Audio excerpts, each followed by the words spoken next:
Iran के शहीद supreme leader Ayatollah Ali Khamenei ji ने अपनी शहादत से साबित किया, कभी 56 इंच की छाती का दावा नहीं किया, बल्कि जब जरूरत पड़ी तो अमेरिका के सामने झुकने की बजाय उन्होंने शहादत को गले लगाना पसंद किया। हाल के दिनों में सरकार ने 2 बड़े ब्लंडर किए हैं जिनका बोझ आम जनता को उठाना पड़ रहा है। एक हमारी यूएस के साथ जो ट्रेड डील है और दूसरा विदेश नीति में अमेरिका के सामने जो हमारा आत्मसमर्पण है। खाड़ी क्षेत्र में कभी भारत का रुख स्वतंत्र और संतुलित था, लेकिन आज हमें दूसरों के संघर्ष में उलझकर नुकसान उठाना पड़ रहा है। ईरान अमेरिका इजराइल विवाद में भारत एशिया का सबसे बड़ा नुकसान उठाने वाला देश बना है। चीन सस्ता तेल लेकर अपने नागरिकों को राहत दे रहा है, जबकि हमारे यहाँ एलपीजी और पेट्रोल की कीमतें लगातार बढ़ती जा रही है। ईरान जैसे पुराने मित्र के कठिन समय में हम खुलकर समर्थन नहीं कर सके और आज गैस आपूर्ति के लिए बार बार अनुरोध करना पड़ रहा है। विदेश नीति साहस और स्पष्टता से चलती है। लचर विदेश नीति ने देश को महंगाई और आपूर्ति के संकट की दहलीज पर लाकर खड़ा कर दिया है। सरकार कहती है भंडार पर्याप्त है, तो कीमतें क्यों लगातार बढ़ती जा रही है।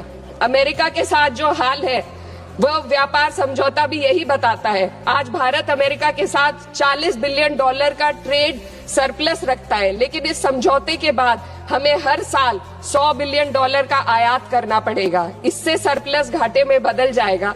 इस ट्रेड डील ने देश के किसानों को अमेरिका के अमीर किसानों के हाथों बेच दिया है। अगर ट्रेड डील करनी ही थी तो पहले देश के किसानों को अमेरिकी किसानों की तरह भारी सब्सिडी देते, उन्हें तैयार करते और फिर ट्रेड डील करते। यह तो वैसा है जैसे दौड़ में किसी के हाथ पैर जंजीरों से बांध दिए गए और फिर कहा जाए अब दौड़ कर दिखाओ।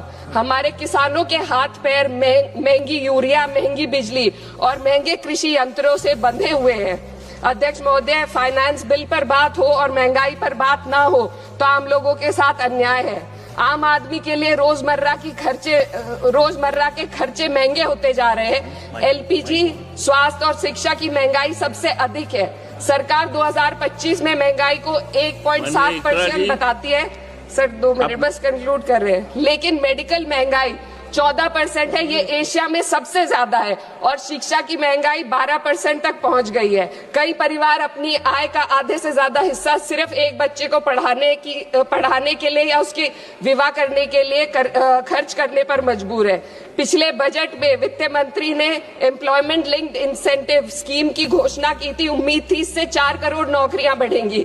2 लाख करोड़ का बजट भी दिया गया, लेकिन ये योजना एक भी युवा को नौकरी देने में असफल रही। इसी तरीके से पीएम